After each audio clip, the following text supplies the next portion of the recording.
ക്ഷമിക്കുന്ന ആളുകൾക്ക് സന്തോഷ വാർത്ത അറിയിക്കുന്നത്. ആലോചിക്ക്, ഒരു പരീക്ഷണത്തിൽ പോലും അള്ളാഹുവിനെ ആലോചിച്ചിട്ട്, അള്ളാഹുവിന്റെ പ്രതിഫലം ആലോചിച്ചിട്ട് ഒരാൾക്ക് സമാധാനിക്കാൻ സാധിക്കുന്നുണ്ടെങ്കിൽ അത് തന്നെയാണ് ഈ വിശ്വാസം നമുക്ക് നൽകുന്ന നിർഭയത്വവും കരുത്തും. അതാണ് നിങ്ങളെ നാം പരീക്ഷിക്കുക തന്നെ ചെയ്യും. അല്ലേ?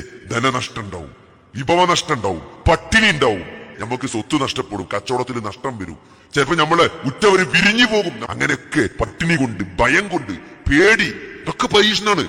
അതിനൊക്കെ നിർഭയത്വം നൽകുന്നത്. മുഅ്മിൻ എന്ന് പറഞ്ഞാൽ നിർഭയനാണ്.